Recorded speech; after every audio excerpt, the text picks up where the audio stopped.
Today is January 22nd. No, right now when I'm recording this is January 22nd. When this episode comes out, it'll be January something else. I always crack myself up recording these stupid promos, this introduction to the episodes. I always make my own self laugh. Hopefully somebody else is laughing with me, not at me. So whatever day of the week, it's a Monday because it's new episode Monday. It's new episode Monday. I just decided that's what we're going to call Mondays. It's new episode Monday. No, it's a new episode of the podcast today on January something or another on Monday in the year of our Lord 2019. Thank you for listening. Thank you for tuning in to the Energies Love podcast. Go to our website, energieslovepodcast.com. Follow Facebook and social medias. It's really only Facebook and Instagram. That's the only social medias that I really waste time on, and I definitely waste time on them. But where can you listen to the podcast besides the place that you're listening to the podcast now? You can listen to the podcast anywhere podcasts are available. And if you tell somebody about the podcast, let them know that they can find it anywhere podcasts are available, because it's really easy to put podcasts out, so they're available everywhere. Also, if you haven't yet, we've been getting a lot of new listeners as of late, which is wonderful. Hello, welcome to the Energies Love podcast, the podcast for the universe, this podcast. If you haven't already, go to iTunes. Even if you don't listen to the podcast on iTunes, go to iTunes and leave us a review of the podcast. That helps the podcast. Now, why would you want to help the podcast? You want to help the podcast so that more people find the podcast, more people listen to the podcast, more people benefit from the podcast. You can also just send us money if you want. It will not bother me if you choose to donate your money that way, because that'll help too, right? If you send us money, then we'll use that money to reach more people in some way, shape, or form, or just buy better microphones. The microphones that I want 4 sets, or I want 4 of these microphones, and they're about $400 a piece. So if you want to donate $1,600 to the podcast, we'll take it. That was Angel itching herself. And anyways, thank you for listening. Thank you for supporting the show, all that jazz. And now you have a brand new episode of the podcast. And on today's episode, Stephanie and I got the opportunity to interview Shelley Mehr. Shelley lives here locally in Utah, but she is the first certified Wim Hof instructor here in the state of Utah. So just recently, she went through that whole certification process and training process to become a certified Wim Hof instructor. If you have no idea who Wim Hof is, then you're going to push pause momentarily and go Google Wim Hof and figure out what he is or who he is and what he does. Or you can just listen to the episode and learn all about it. Also learn all about Shelley. She's a body worker. She's a massage therapist. She does a lot of different really cool things. And this episode we have in-depth isn't really adequate to describe the conversation that took place, but it was a wonderful interview. It's a great episode. We talked about a lot of different things, and Shelley shared a little bit about herself, her story, obviously, but she really breaks down the method of what Wim Hof does with his cold immersion and breath work and all sorts of different stuff. And that's wonderful, because it's wonderful to learn about that. Thank you, Shelley, for taking the time. She came out to our place here, and we got to sit down and record. And Stephanie's a huge fan now. She's actually going to be embarking on her own Wim Hof journey in the near future. Like, literally, it's already set up in the not too distant future. Steph's going to be getting cold, and it's going to be wonderful. She'll probably talk about it on some future episode of the podcast, so stay tuned. But thank you, Shelley. You can find out more information about Shelley at her website. It is mehrmassage.co. So it's MEHR massage.co. You can also go to wimhofmethod.com if you want to find out more about Wim Hof and what he does. Shelley hosts events on a regular basis here in the Salt Lake Valley, here in Utah. She's teaching not retreats, but she does events and trainings all the time on this method. She's a huge proponent of it. I highly recommend that you check out her work and you come to one of her workshops, because it has the potential to change your life in an incredibly positive way. So hopefully at the end of the episode, you'll realize what I'm talking about. But go find her, go follow her. You can see all the links where you can do that in the show notes. In the meantime, take a deep cleansing breath. If you're in an ice bath, congratulations. It's going to be a long ice bath because it's like a 2-hour plus episode. But enjoy and relax, sit back, all that jazz. Because here we go with another episode of the Energy is Love podcast with our wonderful guest, Shelley Mehr. Here we go. You're listening to the Energy is Love podcast. Energy is love. The Energy is the Love podcast. The Energy is Love podcast. Energy is love. The Energy is Love podcast. The podcast for the universe. The Energy is Love podcast. Make sure that they had their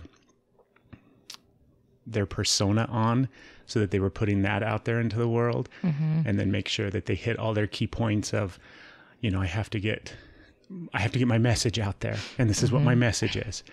And I got really, really sick and tired of listening to that bullshit because I would much rather go past that persona of what people want to represent and just have an open conversation and dialogue about whatever the hell happens to come up in the conversation. Right.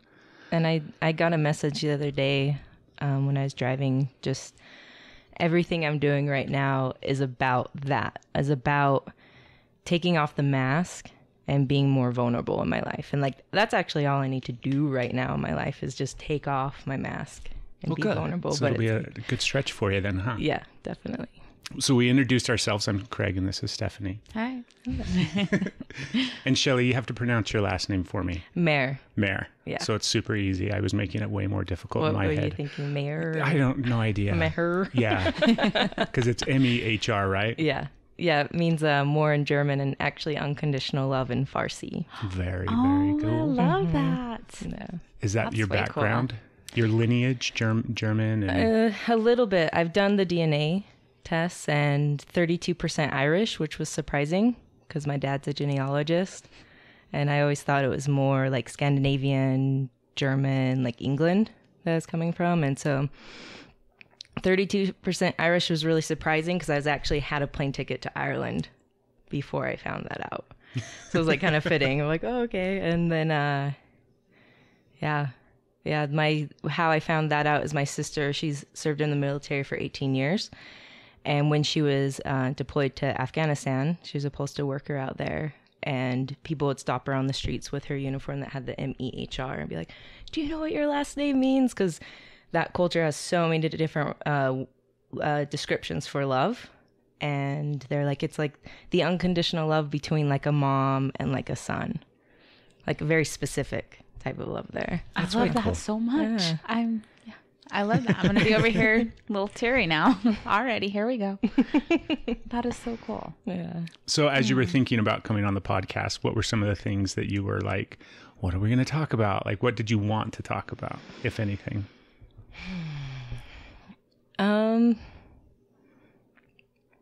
Some new projects. I'm putting myself out to the world in a lot of different ways. You said this was your first podcast too, right? Yeah. I've been a body worker for 8 years now.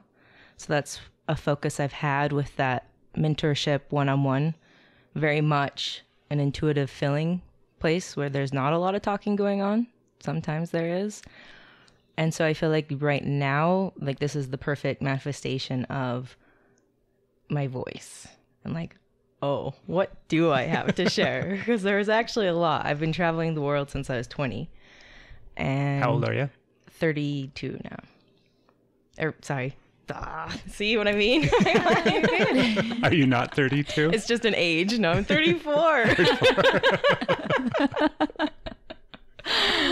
I constantly have to think of that. I'm like, wait a minute, how old am I? Right. And then I literally do the math in my head. I'm like, well, it's 2019 now. So that means that this year I will be 38. You will be 38 38, this year. yeah. Nice. See? Yeah, it totally A throws little me. pause. Yeah. Because, I mean, look at me and people I always have people guess how old I am. Except for now when you just asked. But usually people say like early 20s. And I just contribute it to like when I do uncover my natural state of being, there's actually so much joy and so much of this, like what it means to be a human, I guess. through. Fuck, that's 3-hour conversation right there, what it means to be a human. Right. Yeah. Break it down. Give us your synopsis of what it means to be a human in a minute. 1 minute. Why are we here? What does it mean to be a human? To just be like a river again. To have a river with no dam, and to allow a consistent flow of whatever is happening in life with emotion, things that happen, or experiences, and learning how to interpret them in such a way that you stay in the flow and you don't get stuck. And sure, we can get stuck in a tributary and like have a lot of beautiful lessons of circle, just kind of constantly going in one motion. And then, if we're willing to allow ourselves to go back into that big river and maintain a flow, that's a little bit of what it means to be a human for me. I like it. That's good stuff. I would agree. One of the things that we do have one question that we ask. Last year, I asked the same question on every episode of the podcast. And it was a good question. The question that I asked last year was, what form of mental illness do you suffer from? Or where do you struggle in your mental well-being and mental balance throughout your life? And I love it. And it's a great question. And I got kind of tired of asking it. But it typically would lead to wonderful conversations, because I'm of the opinion that everybody struggles when it comes to just that mental balance and that well-being. And then when you add the layer of mental health and struggling with your mental health and what form of mental illness, even more of a word that people struggle with, just in an effort to try to normalize it and make it easier for people to have conversations around it, or the listeners that are hearing these conversations to think. But we don't ask that question anymore. Now the question is, what do you do in your daily life or just in your everyday moving through life? What do you do as a form of self-love or a practice of self-love? So many things. Anything. So, I mean, house, like, you want to go deep, and we want everything really surface. We don't want to talk about anything deep. Nothing, like, if we have to contemplate and if we're left with any sort of like thought afterwards, we don't want that kind of stuff. Okay, gotcha. Self-love to me is that presence with. So one of my projects, I'll go into that, is launching my business of sustainable embodiment. And what that means to me is being in that flow with your mind, with that mental awareness, but not getting stuck there, realizing that we have emotions. We actually have other parts of our body that speak to us. Like the body has its own intelligence as well. And finding an alignment with the mental, emotional, spiritual, and soul as well, all in the body, that we actually have impressions from all of those worlds that we can tune into. Like we can be our own oracle. And so for me, self-love is getting to that space more often and being open to new experiences like this and feeling my heart beat quicker than it normally is and realizing that there honestly is really nothing to fear at the end of the day. I feel like love and hate aren't the opposite, it's love and fear. So the more that I can face anything that comes up that I would see as fearful or resistance, actually going towards it and embracing it, that's a form of self-love on a really deep level. And you can kind of take that principle to a lot of different things, because I could say, well, I get massages, obviously, I take hot baths, and I eat really good food and drink spring water, and I'm super blessed to like know where those things are in my community. There's a lot of things that we have access to that are not necessarily expensive. Like I get my water for free at a spring, and then eating really healthy, it's actually this nutrient dense format where it's like my body's functioning really efficiently, so I'm actually not eating as much. And so it's easier than I think we all make it out to be. Self-love, at least. Go to a spring and just collect my water. That's awesome. Mm-hmm. So you said getting to that space more often. Sorry if I just cut you off. Getting to that space more often. what do you do when you catch yourself in moments where you're not really embracing that completely? When you find yourself like getting stagnant in a sense and getting stuck, what do you do to catapult you back to that where you're bringing it all in?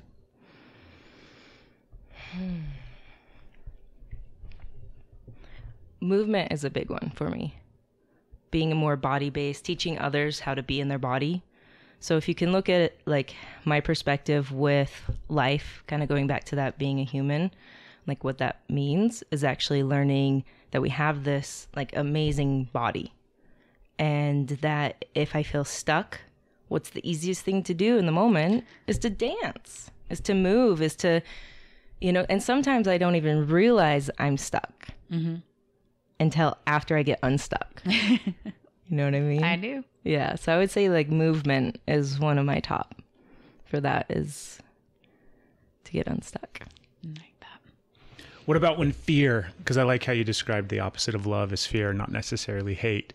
And I would agree. I think that fear plays such an ever-present role in so many different dynamics, right? We're so fearful surrounding balancing all of those aspects that you talked about, the mental, the emotional, spiritual, all those different things. A lot of times we get stuck in fear surrounding like, I'm not doing a good enough job. What if I don't do this? If I'm not, paying attention to my physical body, then all this stuff's going to happen and it's going to bleed out into my emotional well-being and my health. And we get wrapped up into fear.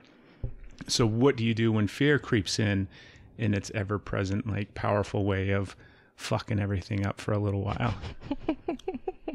Because it does. Yeah. Things happen. So fear, how I like to look at it, is an acronym of false evidence appearing real. And I don't know if you're familiar with Rumi, amazing poet. I've actually been to his tombstone in Konya, Turkey. Like a most immaculate tombstone. So incredible. And he has this poem about called The Guest House.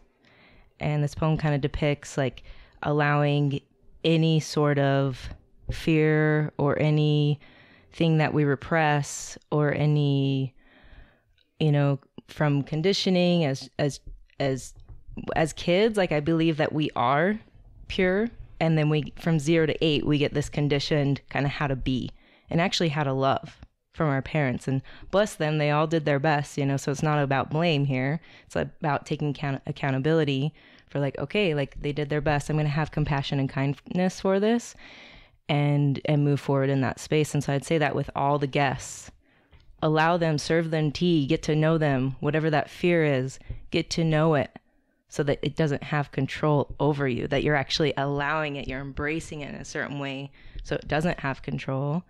And then when it's time to go, you have a proper boundary and like, okay, I'll shut the door on that, and then I'm going to go dance in my love, because I feel like that's really our natural state of being. And even experiences of fear and things that happen, that can be seen as love too. Constant stories of learning what it means to be a human is like, I really feel like we all have our own soul purpose here, and it's all very unique and different. Let's see, that's where my mind goes.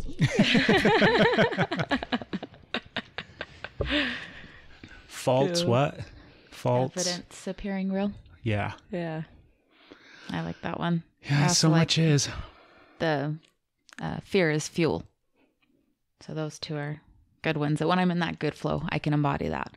Otherwise, it is like, oh, fear is big. So it really kind of depends on where you're at. I can't dance out of fear. I can dance with joy, but I can't dance out of fear. I either have very uniqueness on how I go about it. So I try and pull that. I'm like, okay, what are your tips and tricks? Let's try that. What about you? As far as what do I do with fear? What do you do with fear? I get afraid.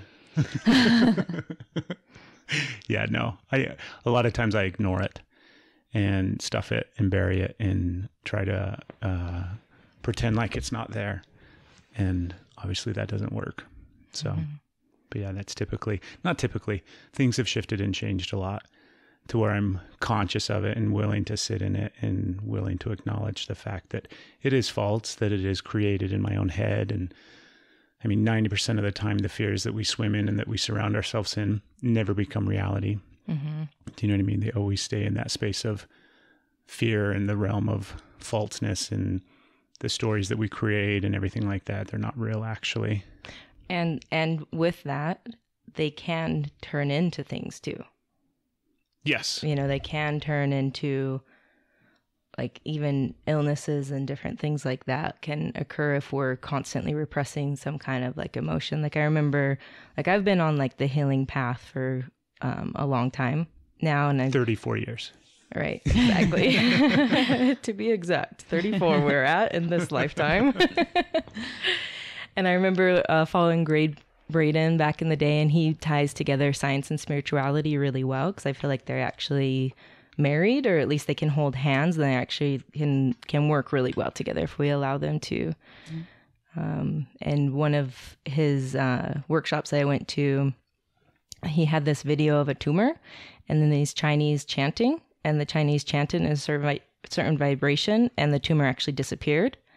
And it was up to the person's lifestyle if they're going to recreate that tumor to come back, or if they're going to hold to that vibration and keep moving forward. So if they've hadn't done their internal work of facing shadows, facing fears, then that thing is just going to manifest again. Not to say all tumors are repressed emotion, but it's just an example of what could be, you know, because I definitely feel like we're a little bit outdated when it comes to health, because alternative medicine actually is quite ancient medicine. So a balance with those two worlds as well. What else, babe? What else? Oh. Like how they go to further on that disease, the disease. And it's all physical illness, or all illness can be linked to a physical manifestation of emotional trauma.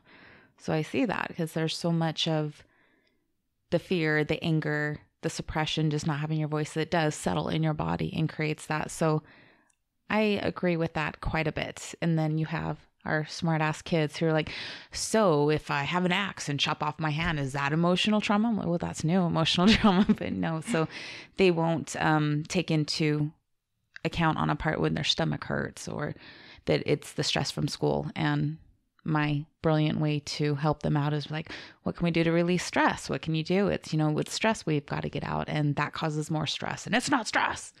So just to have that agreement and that awareness with it, that there are the shifts and change that goes that now I'm doing it. When you give me that, it's the face, because you just look at you like, just are you going to say you? Like, you're not saying it. So I kind of choke up. The whole concept and idea, because I agree completely 100% with the everything for me is energy. And when we have some sort of ailment within our body, whether it's just chronic pain, whether it's a tumor, whether it's fibromyalgia, whether it's cancer, whatever it is, it's a manifestation of energy. That's all that it is. It's just energy, right? And so I believe that wholeheartedly, but I get challenged in that space a lot. I have because it's really easy sometimes, like you talk about, like, you know, it's easy to see stress manifest as an upset stomach or anxiety and tension build up inside of you, and then heart palpitation or anything like that. And then chronically, if you continually live like that, the way that would, you know, work, and the way that manifests, that all makes perfect sense to me. And then you see the person who has cancer, and it's like, I had a buddy of mine. He was actually, I was going to tell you this morning. He was in my dream. I had a dream about. You dreamt about him again? Yeah, I dreamt about him last night, which I don't dream about him often. But it was a cool dream. He's a kid that I grew up with, so we were good friends growing up, like all through childhood.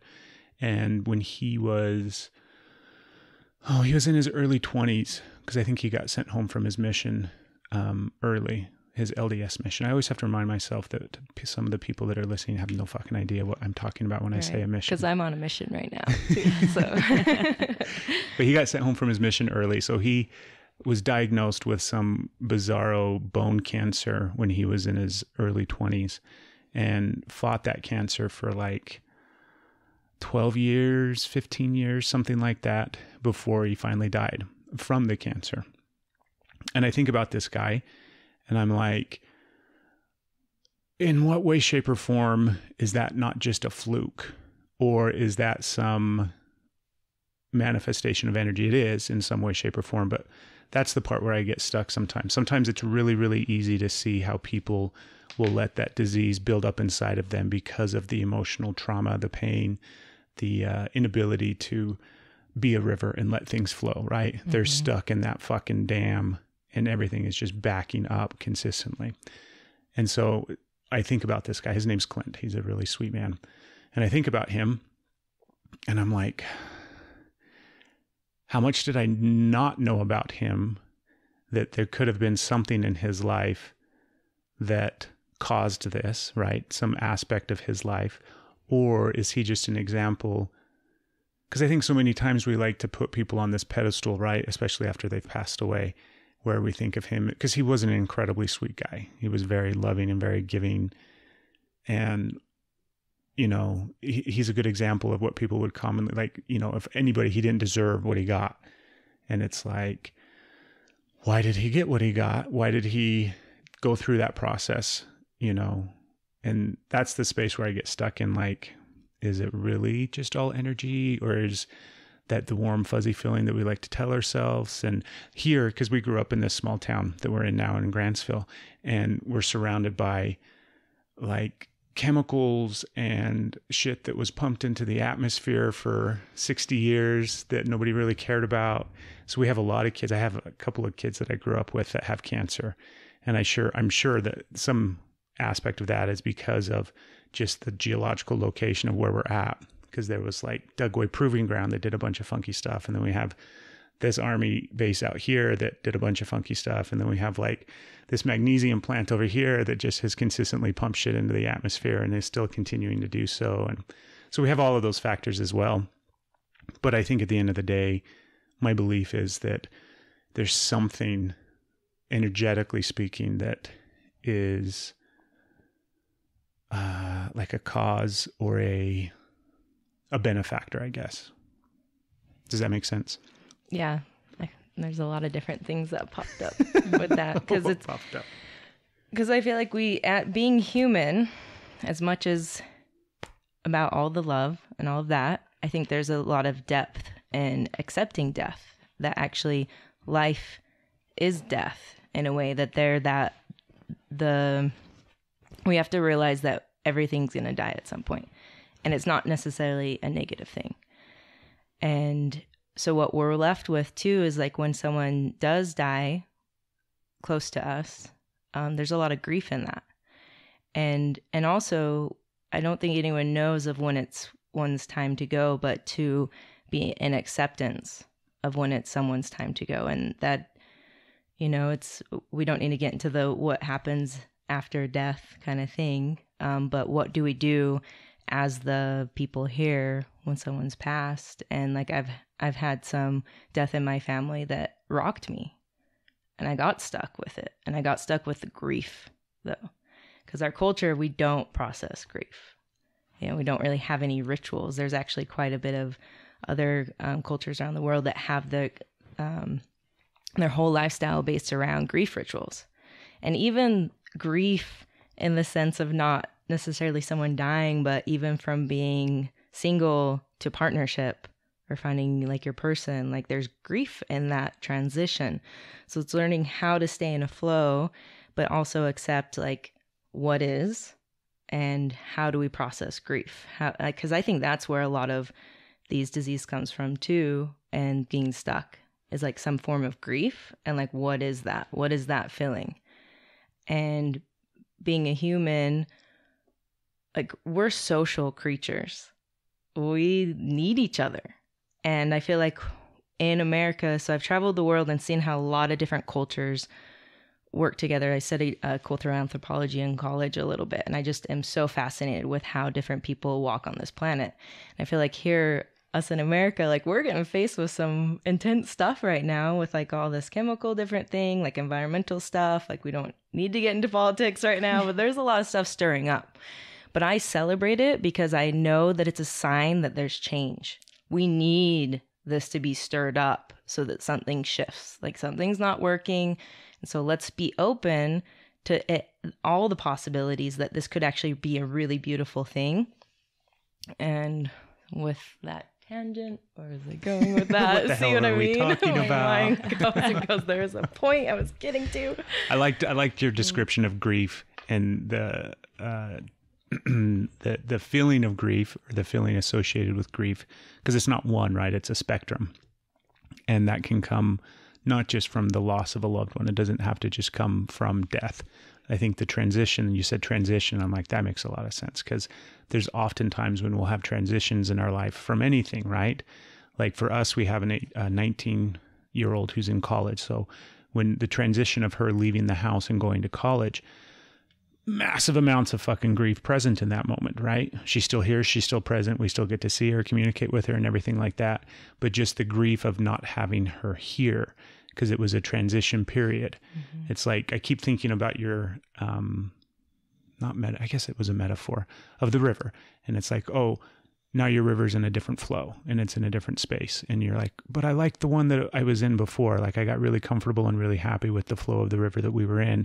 And I could look and see, and I knew the trees and everything was wonderful and beautiful. And now we're like in a desert, and it's like, fuck, where did all the trees go? And there's nothing different or nothing wrong. It's just a different environment. Mm-hmm. And so the transition between those two spaces, I think, is a lot of times that grief that comes up, right, and our struggle with it. And in that different environment, I mean, what I'm learning and what I've felt is like that comfort, discomfort. And when we put ourselves, or just life happens that becomes more uncomfortable, that's actually when we grow. And that's actually where the deepest poetry comes out, or the most amazing love songs or different things is coming from that grief, is coming from that discomfort. So embracing that too. Embracing that as much as the fluffy, beautiful other feelings. And I remember where I was going with all that tangent as well, that we're in this together, to like realize that like community and like being raised in America, there's definitely been this individualization, which has its place, but I feel like we're over individual. We're over competitive when it's like, oh, maybe all this stuff going on is teaching us we actually need to start working together. We need to be more like the beehive, and know that we all have a role. We all have a puzzle piece that fits the whole puzzle. And to know that, and these, experiences right now are kind of just an offering of coming back together and coming into like not only our own wholeness, but community efforts as well. And I mean, when I speak sustainable embodiment, when I use this term sustainability, one of my deepest dreams is to actually have a sustainable retreat center where people can come to a place that's safe, and where they can actually feel safe to work on things, or be offered a sanctuary. Because actually that's, not everyone knows what safety feels like in this vulnerable world. So that's even one thing in and of itself. And so sustainability is something big for me as well. Mirroring nature and how far we've come from that with all of the industry. And at the same time, what do we do with things that we can't control? What can we control in that situation? And I don't know, our lovely Steven out there, the barber, if Steven the barber linked us up, but how we got together was through the Wim Hof Method, which I'm a certified instructor of, which is basically creating a human tribe to be happy, healthy, and strong, and let go of the rest of the bullshit, that come back to that basic human core need with that community as well, and learn how to take back control in that way and let the rest go. I think it's the hope and dream of every woke, spiritually enlightened hippie person out there to have some sort of sanctuary retreat center where everybody can come and just bask in healing, love, and nature, and connect with the earth and connect with one another. And it's beautiful. I'm not minimizing it by any means, but I get a kick out of it because, I mean, if we could, change the world tomorrow and sell our home and build a retreat center where we could bask in that space and do what we love and have a safe place for people to come and experience all these different things as well, we would do that in a heartbeat as well. Right. And maybe where do I sign? Right. Yes, maybe even changing to co-housing community. You know, I was just watching the Happy documentary. I don't know if you've watched that on Netflix. And they What's it called? Just Happy? Uh-huh. And it was, they were talking about, I believe it was Denmark, how it's considered statistically one of the most happiest places in the world, the people and one of their examples that they brought was that there's a lot of co-housing communities. You know, there's a lot of single people out there raising kids. Like, we've taught that you gotta do it all alone. Like, I've felt like all through my 20s, like I got my own back. You know, I was born as a very curious mystic in a very conservative landscape, and I just rebelled and was just like, no, this doesn't work for me. And, you know, left on my travels, jumped off of my one river that I, you know, felt like it was dammed, and I jumped off that rock of any foundation that I knew and went into the flow of life, and just had to let go of everything so that I could wait for what was coming back. And what resonated on, you know, going to self-love is another way of self-love is actually paying attention to what your body's telling you. There's messages all the time from our bodies. And if we're willing to listen to that, listen to the stillness, sometimes it feels like, but other times it's pretty loud and clear, and how to interpret that from our bodies too. Definitely gets loud and clear if you don't listen to the stillness. Like, okay, I'm going to keep talking until you hear me. So here we go. Get ready for that. Are those messages from our bodies, or are those messages from the universe, and our body is just the television, like just the receptor, just the antenna? Well, I believe my body is the universe. Okay. Meaning... Touché. Meaning, like... So with one of my Wim Hof workshops, the first slide that I go into, after the slide where I'm beatboxing with Wim Hof himself and get that little laughter, and, you know, my dad taught me to start with laughter with presentations and go from there. The second slide is breaking apart the microcosm to the macrocosm and realizing, as above, so below, that we're like a petri dish of all these little beings inside, microbiome organisms doing their thing. They all have their role. They all have their function. Oh, sorry. And then there's this, you know, us. And for me, how I interpret it is it's like my soul. My soul is here. My spirit is here. And I'm very grounded in that. Like, for me, enlightenment isn't so much outside myself. It's inside. Universe is inside as well. And I mean, it's more of a feeling than a understanding. Does that make sense? Yeah. No, I totally agree. It is a feeling. Yeah, it's two and of the same. So back to my slide is, I have a picture of dark space and matter, and then a picture of human nerve network systems. And they actually look very, very similar. Mm-hmm. And to propose like how much of that universe out there, maybe stars, like I've actually faced my own inner star system and universe.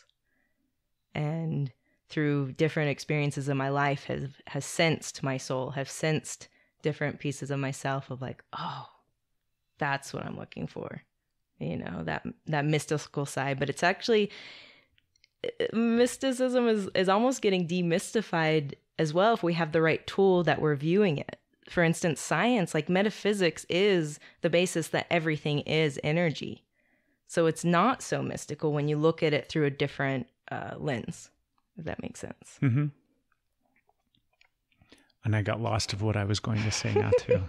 Maybe I'm rubbing off onto you. No, I had another question, but I don't remember what it was. Do you have a question? I might get off on a little bit of a tangent. I have so many things that is like coming up with this, and I want to talk to you about. I think one of I'm really excited about the Wim Hof aspect that you bring to that. That has been something that I have had zero interest in. And in fact, I was quite opposed to it because I don't like the cold. You see like my fluffy socks, my long, well, you're kind of the same. You're bundled up too, but I hate being cold. I definitely love cozy. As much as I love the cold, I love cozy just the same. I am so against being cold. And it's like, it's painful. I have, my back goes. I had some issues last winter that took it to a whole new level of what the cold does to my body, and it doesn't work. And so I hadn't really looked into it. And what I knew of Wim Hof was crazy guy, wants to climb in his shorts at Mount Everest. Like, okay, good job. I don't know what you're proving with that. And it's this thing that people do to show their, getting ice tubs. And we did that with a massage therapy school that I went to. And there was zero about that part of the class that I liked. I loved school. I love everything that we went through. But when it came to that, it was miserable. So I didn't want to learn until we found out that you were coming on. And I'm like, well, I want to have something to talk to her about. So I listened to a podcast with Wim Hof. And now I'm like, oh my God, like what? It's nothing to, how are you? It's that healing your body, that bringing that in, finding the center, finding the community, the things that he did with his body that you're capable of. I'm like, that's all the things that I'm afraid of. And you're telling me I can breathe and I can find that center. And then so what do you want to share about? Like, how did you get to that point? I'm so like, now I want more. This is brand new information for me. So more. Yeah, it's super. Somebody deep. that hasn't heard of Wim Hof, who the hell is Wim Hof? Yeah. So I could speak to this about the next 5 hours. So Wim Hof is a man from the Netherlands, and he incredible, like super exuberant. He's the embodiment of what he speaks. So he has it in his body as well. His actions mimic what he's speaking. He's walking his talk, and that's the magnetism that he carries. And I got involved with it. So I was always the type to talk people into getting into the cold already when I was younger. Because I was always drawn to it. So I was always in nature, hiking a lot, exploring a lot, and I was always drawn to cold water. And, up behind Mount Timpanogos, hopping in that glacier lake, and it would be a quick in and out. But I did it because it was just this, I felt so alive. It was like a reset for me. Like I would get in, get out, and I'm like, oh, amazing. I loved it. And of course I love hot springs too. I love them both. But it's funny because I actually prefer cold as far as enlivenment, because hot, I just get so lethargic and tired. And what really wakes me up is cold showers. Like it's so accessible. And there's a couple different rabbit holes I could go with what you just expressed of like, that's a lot of people's response to like seeing all these people getting ice baths and like, why is Wim Hof climbing Mount Everest in shorts? Like, what is this all about? And it's depicting how much control we have over things that we are never taught we had control over in our bodies. So the biggest one being the autonomic nervous system, blood circulation, heartbeat, and basically like raising our skin temperature at will. You're accessing different physiological structures inside to be able to do that. And an ice bath is incredible. It's like a rebirth. It's like your own baptism every 6 days if you want. Oh, and goodness. Actually, it kind of blends in a little bit to what you're talking about stress prior, which I actually wanted to touch on. Is I've kind of been in the landscape that stress is a bad thing.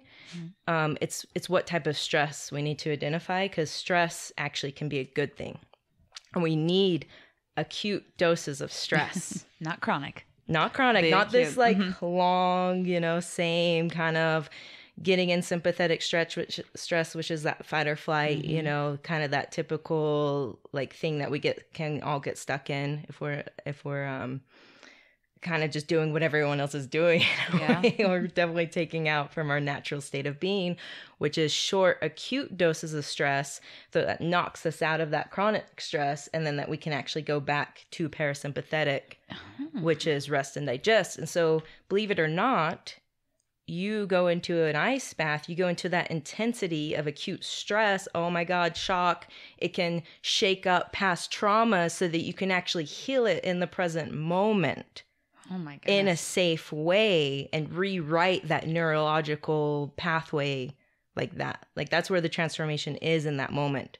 If you believe in it, and if you know it, and if you can get your mind, heart, gut, everything on the same page. If that makes sense. That is right. I've never had that thought. It's like when you're in that chronic stress and you're in the stress, it's what do I need to do to de-stress? I want to get to my parasympathetic. I've got little moves to do that. I want to de-stress. I hadn't considered, well, let's shock that out. Hit that high dose of acute to I guess it's a distraction in a way that it depends on how hard you distract, because you can distract to numbness and isolation, which doesn't do it. But in a sense, it's still a distraction. It's pulling yourself out of that. We really, now, it's super potent with this last lunar eclipse and full moon in Leo, which is my sign. It's super important to feel what we feel. Yeah. Like really take that in of like, we all just need to feel what we really feel.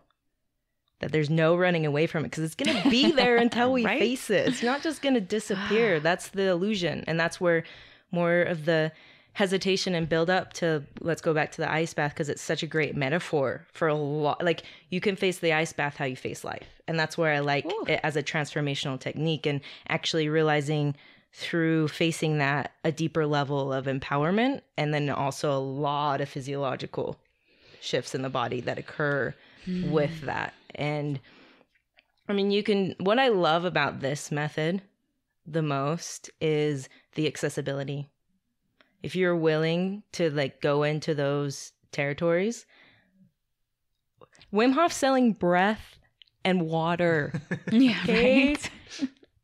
I was driving here today and seeing a billboard that says no one is immune to bad air.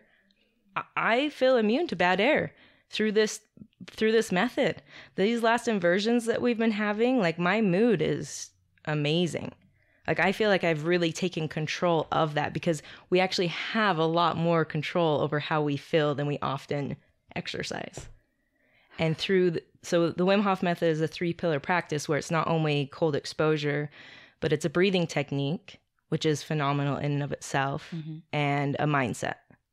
So that's something else with like mental health stuff, is like mindset. And most people are stuck in this frontal cortex, which is the, youngest part of our brain. And that's where mental health issue is, and there's now studies that there's depression is a link to inflammation. Well, when you go into cold, like, we've accepted that athletes, people like track, like back in college days, people will say, oh yeah, I used to get into cold, and they'd sit in it for a while to actually pull out inflammation in their body. And like all chronic disease, going back to disease a little bit, like all chronic disease is a link to inflammation. So if we can actually take back a couple steps and like, okay, if we can't figure out our shit, if we can't, figure out like all of this stuff, because maybe it's not something to figure out, it's actually more, okay, let's do this method. Even though there's resistance towards it, it's actually a good sign there's resistance. Like, I have probably 3 different things people will say when I tell them what I do, and it's one is like, oh my gosh, I'm terrified about that, but I want to do it. Or they're fully in, or they're just like, no, it's a no. But I feel like the people that are like, it's a no, or the resistance, they're probably going to get so much out of it. Yeah. Because it's like this knowing of like, what you resist persists. And honestly, what you resist is probably the perfect medicine for you. And that's where the discomfort comes in, but that's where you grow the most. Okay, I'm going to throw this out here. I'm going to be a little open. So not a little, baby. So you're out. You're like, I gotta go pee. The nature has been a sanctuary for me. I have always been I can do the spring and fall. It's beautiful. I love it. But the summer, then I have that caveat if I get too hot. So I've always shied away from the cold, always. And then just got into done some fire walking a couple of times, and that has shifted my issues with getting too hot. And that has been incredible. But my resistance to the cold is so deep. I don't, last year I had, during the winter, I discovered Raynaud's. I had Raynaud's, and I didn't have any reason to have it. I've never experienced it. And the only reason I knew what the hell it was is because I was in pathology at the time. Now, granted, when you go through pathology, you look at everything on your body weird. You're like, okay, that's a freckle. What could that be? But having that and then thinking, what have I done to myself? Where am I at emotionally that now this, I've been working on healing so many things, and now damn it, I'm doing so good. What the hell is this? And working on that through this last year. When it started getting cold again this year, I was just waiting, because it's painful. It hurts. It's weird to look at, and you think, okay, that's not good. There's no blood flow in that finger, now it's spread. That's not good. And then it's painful. Mm-hmm. So I was nervous, and I've got to a point where it didn't occur again this winter. I'm like, yeah. So super excited, but that's how intently opposed to the cold I am, mm-hmm. and have no want. But now from hearing you, I have that drive, but I'm afraid. Mm-hmm. It's like, oh, so what would you say to somebody like me, mm-hmm. who was like, I think it's going to hurt me. I think it's going to cause me physical damage, but maybe that's the thing that I need the most. What steps do I take? Right. And so I've coached a couple people through Raynaud's, and it actually has completely helped a ton, even if you're not seeing symptoms of that. It is one of those things to just be really mindful, because it's an embodiment practice for me, like how I interpret the Wim Hof Method. It's about learning to listen to my body on a deeper level. And we've associated pain with cold, mm-hmm. when it comes down to it, it's not the same. Gosh, and so the Wim Hof Method is teaching you to take control of your nervous system and a lot of other systems, and thus influence your immune system to basically separate pain from cold, pain from cold. And I am going to go on a little tangent with names. So I side note, I love poetry. Okay, I'm a writer as well. I'm working on another project. I have 74 journals from my life that I'm going to transcribe and become more vulnerable and put them online at some point. And so that's amazing. Yeah. And one of my favorite poets, Khalil Gibran, he wrote The Prophet. I don't know if you're familiar with that, but he's got this beautiful work. My dad's named after him, by the way. My dad's name's Kalio with an E. This is Khalil Gibran. Look him up. He's incredible. And he writes about love, and to the deepest texture that I have felt love. Like, there's so many textures to love, there's so much about that word and that concept, and how can we accept love's pleasure without love's pain, and to allow that level of pain, disease, like all of this stuff, like just allow it to be here. Because honestly, the more that we push it away, the more that it festers. And if we can change our mindset around it, it could change everything. Because honestly, for me, being a body worker, and like through my experience of my own life and things and others, is the question is, what am I learning from this? With whatever it is for someone, like, what am I learning? And once you learn the lesson, it actually, I feel like it's a universal law. You don't really have to go through the struggle. So it's like learning how to just not diminish, like, oh, I'm going to fight this and beat it. It's like, no, like, let's embrace it and work with it and learn from it so that we can evolve as what it means to being a human. And so any draw that you have to the cold, or lack of draw with the Raynaud's and Raynaud's, back to that is, so this last summer has been the easiest summer, because I used to be really agitated by the heat if I didn't have water to get around. Mm-hmm. And this last summer was the easiest, even with all the fires, because this method not only teaches you to adapt to cold environments, but to hot environments. And that was something with Wim Hof's story, is one of his feats was running through a part of the desert, I think it was in Africa somewhere, where he didn't drink any water and ran in like barefoot a whole marathon. I didn't hear that part. Yeah. I heard the endotoxins, but not that one. Yeah. Oh my goodness. Yeah. And that showed that he not only could adapt to, the cold, but to the heat as well. And I noticed that in my own body. Like, my body's been like, my massage therapist was like, wow, like you feel more connected in your body. And like, I've never felt more efficient, because I have a deep love for nature and efficiency. And I want to, I learn from nature. It's my top teacher. And so I want to be like nature. And I've noticed with this method, it's been my missing link to like actually realizing, oh, I am nature. Like, I've been going up into the Uintas, that mountain range that is super, super special. running from east to west. It's like one of the only mountain ranges in America that does that. And we'd go up, me and a group of us, every Tuesday and go pick a different lake to do our run, fish, run. So I got into fishing last year and just wanted to eat from the land more so. And there was this one time when we went up, just 3 of us, and it was later on in the season. And there's another part of the Wim Hof Method where you just expose your skin to the cold.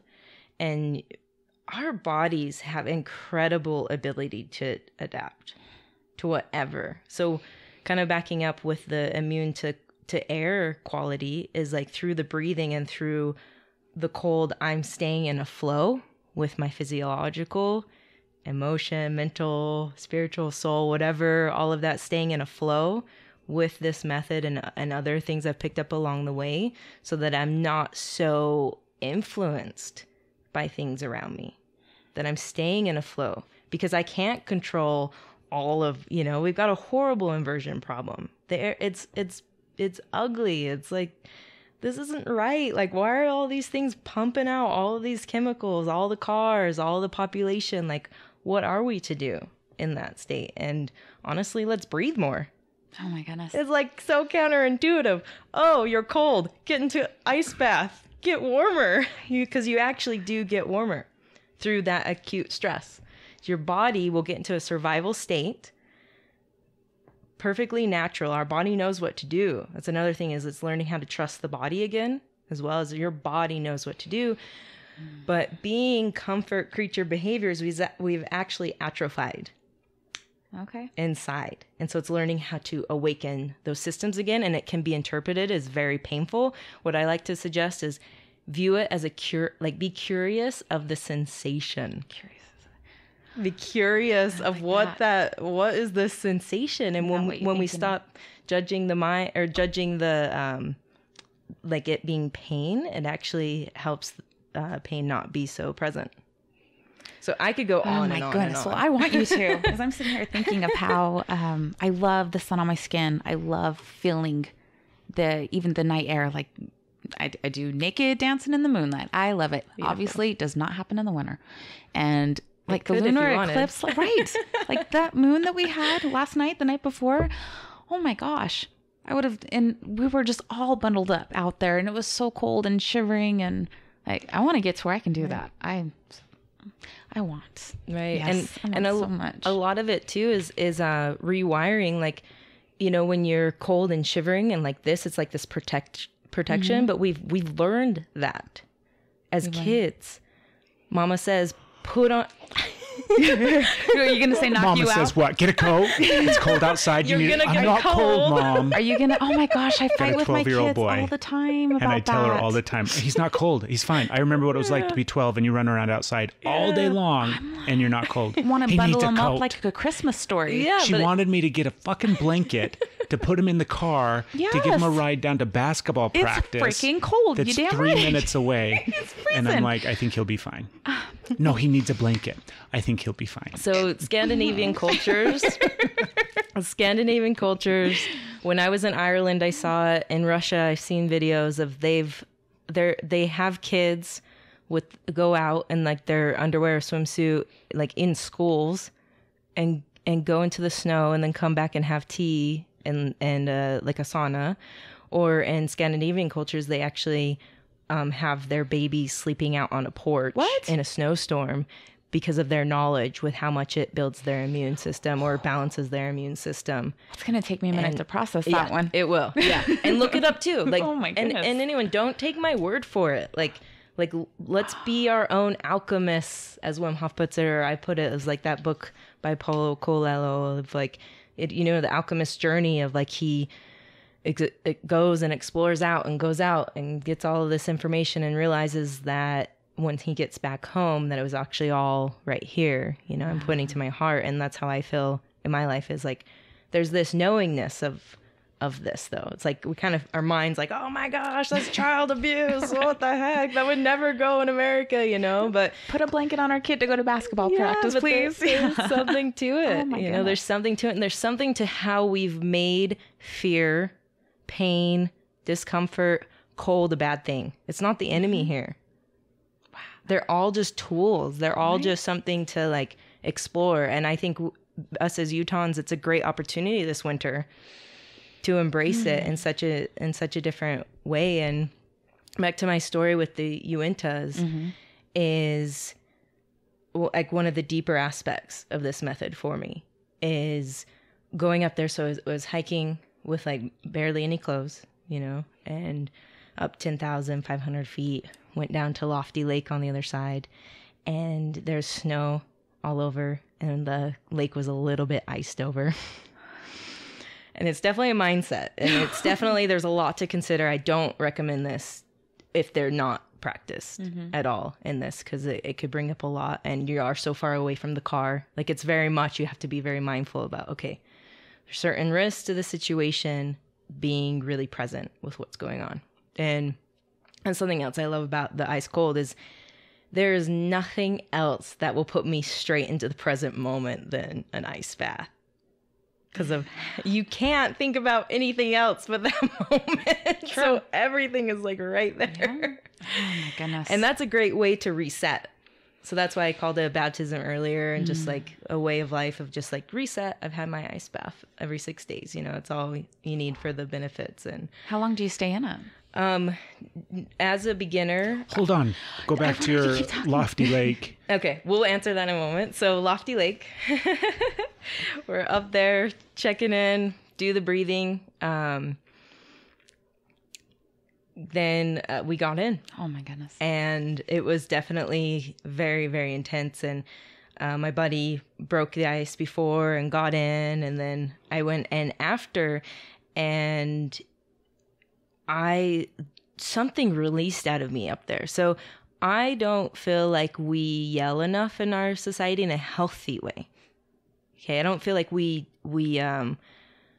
just let ourselves hoot and holler, you know, like as much as, I mean, I would like to, because I know I have had a lot of myself express, or like my emotions, or like my self-expression I've allowed to not be my most expressive self, and that's changing. Like I need to be expressing more, and like, so I'll just hoot and holler. But this time it was like, it wasn't even a choice. Like a bird came out of me. Like, you can look at the video yourself if you want. I have it posted on Wim Hof Method Utah, and you can just scroll down. It's this video of Lofty Lake, and like I had like this bird call come out of me. It was like 3 loud bird noises. Like, where did that come from? But it felt so good, you know. And I was just like, this also is a method just to kind of get out of here, get out of the mind for like, what does it mean to be a human? Well, there's how many people on this planet, like. And we're such, like we, you know, a lot of people don't want to be different kind of thing, but we are so unique. You know, Dalai Lama said it best, there's how many people in this world, there should be that many religions. With the Wim Hof Method, there's how many people in this world, there's that many Wim Hof methods, because we all have our own physiological nature inside. Our own, my sustainable embodiment is you finding your own soul path and how you want to walk on this planet. It's like such a unique, beautiful thing. But to get there takes a lot of letting go of people pleasing, you know, a lot of letting go of a lot of what are people going to think, you know, a lot of letting go of like different things, because we're the only ones to hold ourselves back from anything really in the end of the day. It's not about anyone else, you know.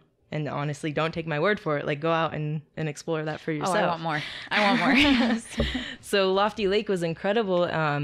One of the biggest pieces that I can take from that experience is after I got in, then you really consciously warm up, and it's about warming up slowly. Well, just after we got in, here comes this windstorm kicking up some snow, and it's still sunny, you know, so the sun really helps the mind at least. And yeah, the snow picked up, and it was just this intensity growing all around. And I just kept breathing, kept staying present with my body. It's honestly the hardest on my toes and my hands, because the capillaries and how the system works in the body is like all of the blood goes to the core, and it stops at the appendages. And so it's the hardest to get that to warm back up.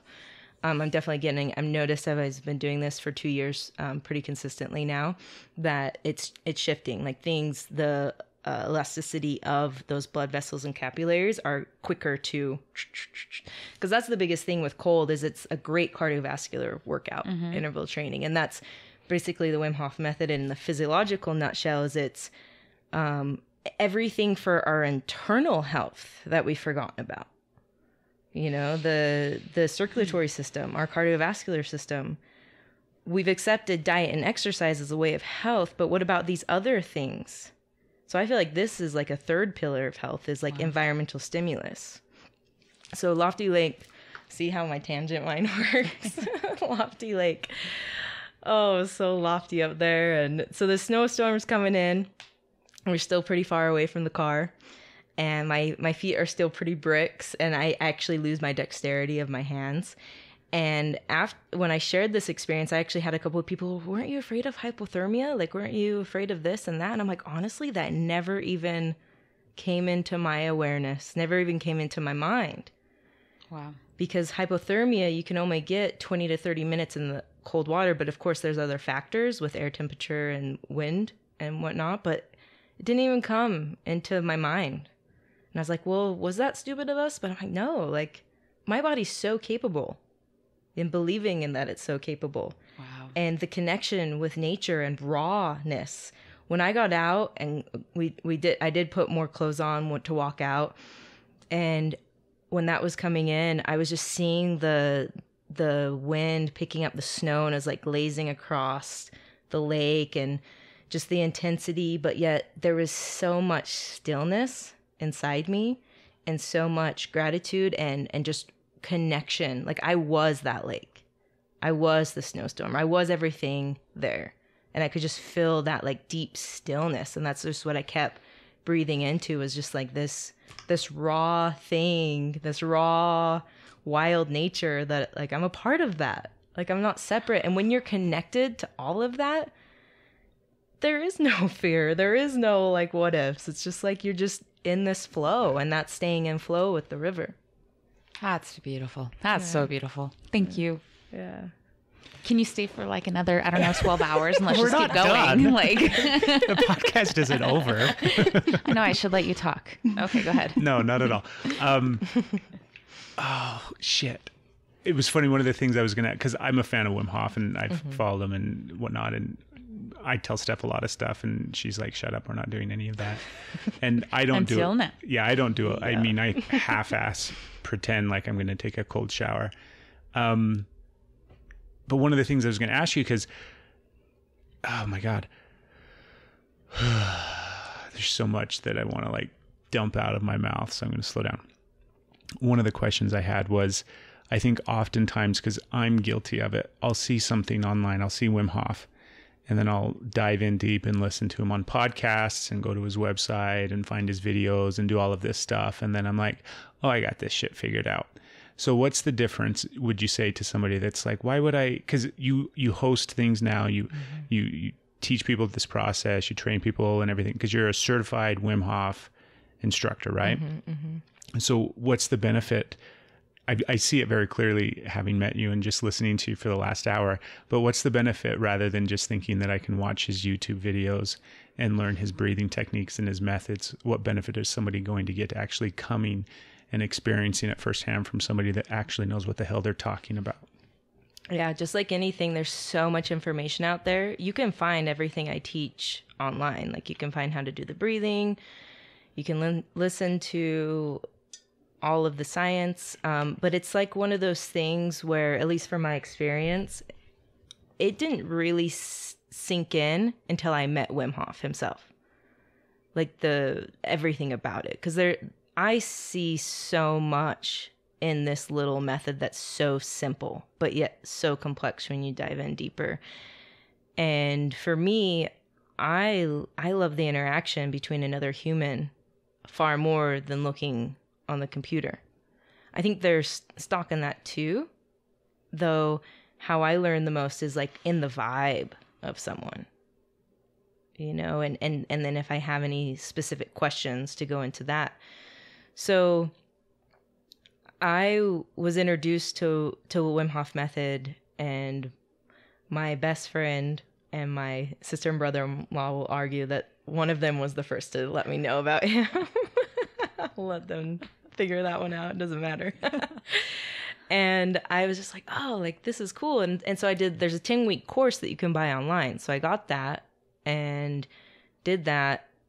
I really didn't progress a lot with the breath retention, or like I didn't really like get into it like fully with the ice baths, or I was doing like going into the nature a lot and going into the cold because that's just what I've done. But I don't feel like I really got a deeper level of feeling and understanding through that platform with it. And so I was like, okay, I've always wanted to go to Vancouver, so I signed up for his tour a couple years ago in Vancouver, Wim Hof's, and went.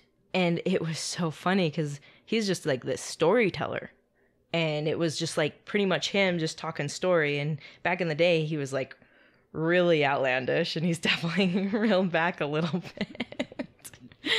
And just a great character, though. There was just some magnetism about him of like, wow. Like, and, you know, storytelling is one of our first technologies as human beings.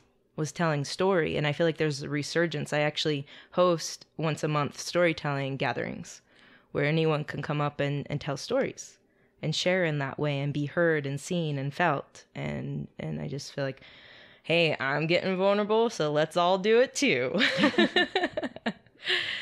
So I went up there, did the breathing, and so it's one of those things, and I can't remember the term, but when you do something alone, has a certain vibe, but when you do something together in a group, it builds the Breath energy. work's a good example of that. Breath is huge because you're all doing the same thing.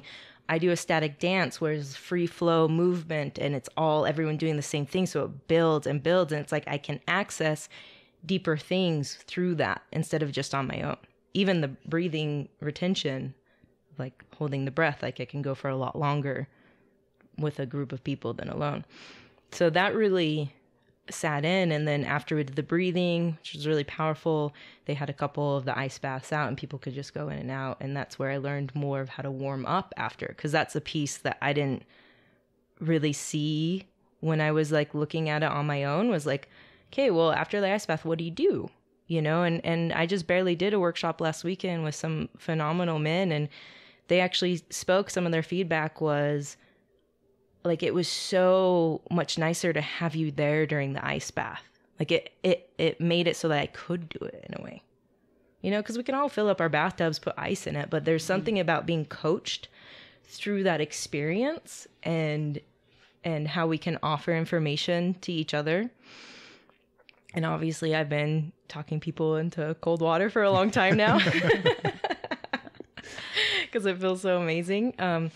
So yeah, the workshop space that I carry is about, you know, anywhere from 4 to 6 hours. I've got a presentation. We get into the science. You know, I considered myself hippie, spiritual, whatever, like energetic for a long time, but I actually realized that I have a really deep scientific, practical mind as well. So I feel like I have that nice balance, the marriage of, you know, the spirituality and the science, and they can actually work really well together. And so I have that presentation, and then to be guided to how to do the breath is I can be hands-on as well, because I'm retraining people how to breathe. And it's very much this deep diaphragmatic breathing. And most of us breathe up in our shoulders, very shallow breathing, you know, and something that happens automatic. And so we've kind of atrophied with how deeply we can breathe. And even as I'm talking about breathing, I'm seeing you too, like, try to like do a little bit deeper, and that's actually something to keep me like grounded. And when I am speaking in front of a group, is like staying connected to my breath. Oh, actually, for me, the ice bath, getting in cold water, that's not fearful for me. Yeah. What's fearful is speaking in front of a group. That's my ice bath, and that's where I bring in the tools of breathe. Okay, I'm fine. You're all my allies, you know. What am I fearing here? And it's a lot of the time we fear things that are just unknown. Mm-hmm. It's just because we don't know what's over there. And so we make more of a thing of it than it actually is. I think that's another piece to it as well. Mm-hmm. What was your fear about being on the podcast?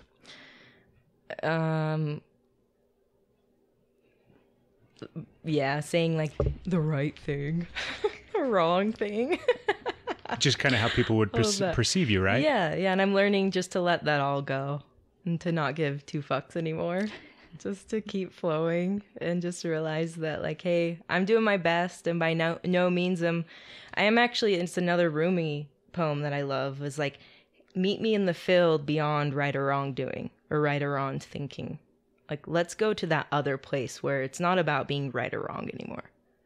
You know, it's about coming together and tolerance and understanding and compassion and kindness, even for ourselves, and actually mostly for ourselves, so we can for each other. Because that's been my process of like this individual everything, and like world traveler, all of this stuff, seeking myself, constantly asking like the question of who am I, why am I here?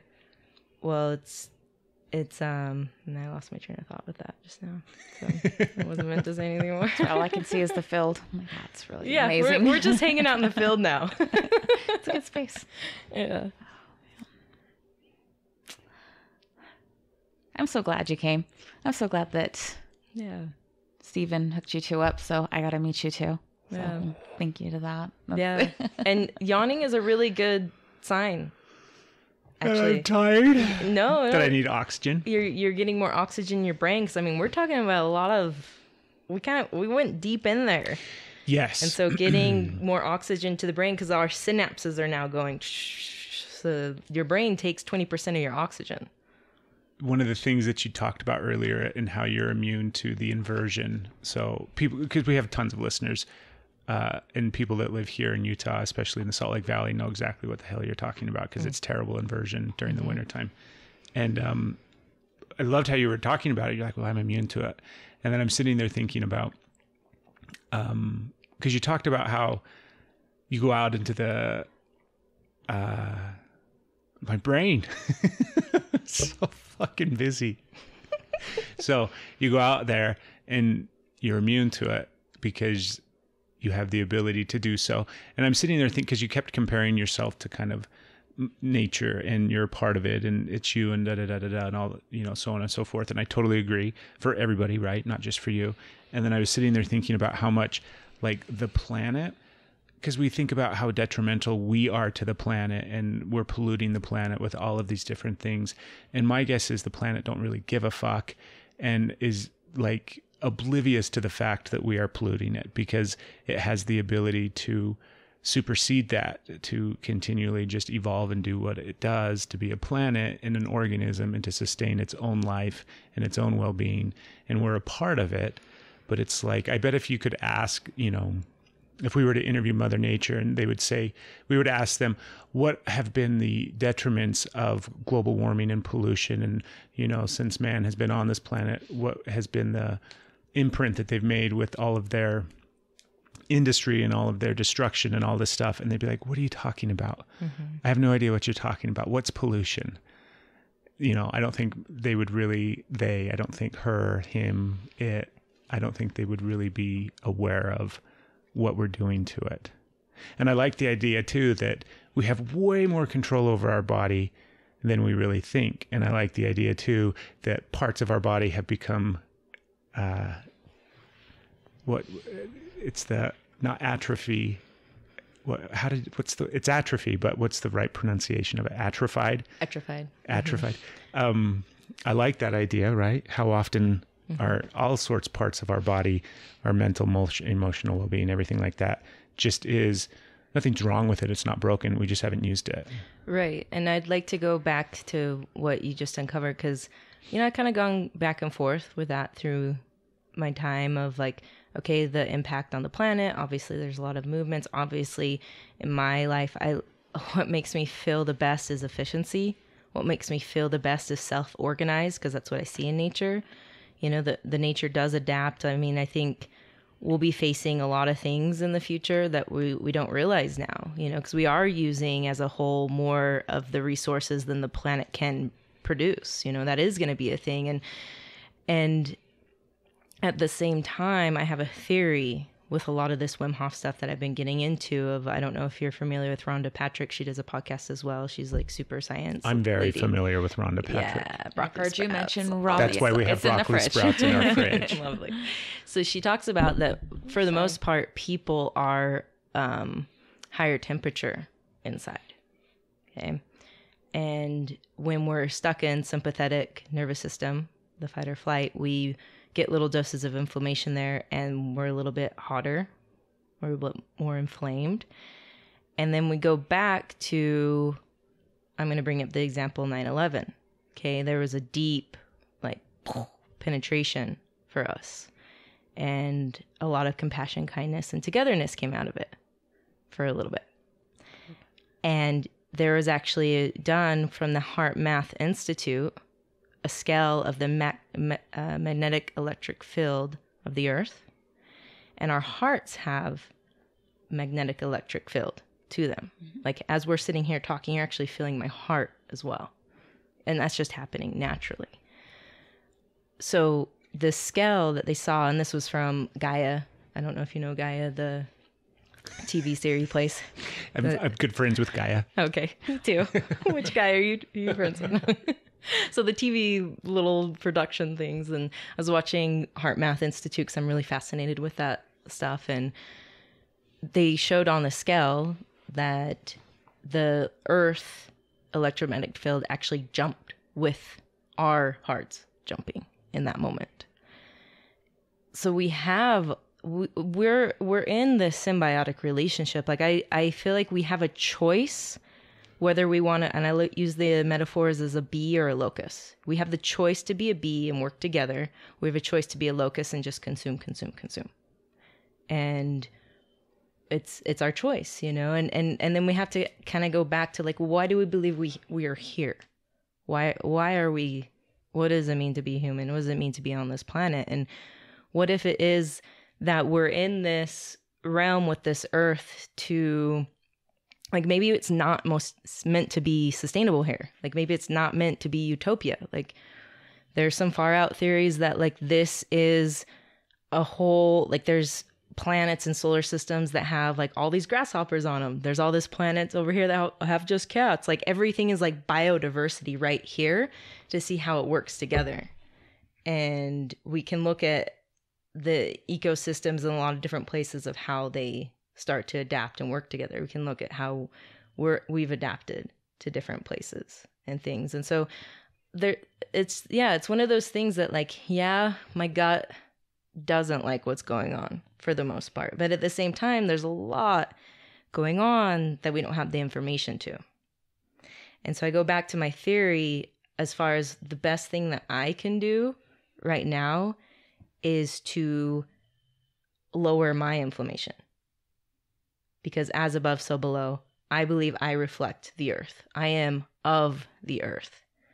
So by me being of the earth and reflecting the earth, all along my travels, I've seen evidence that I get what I perceive is what I get.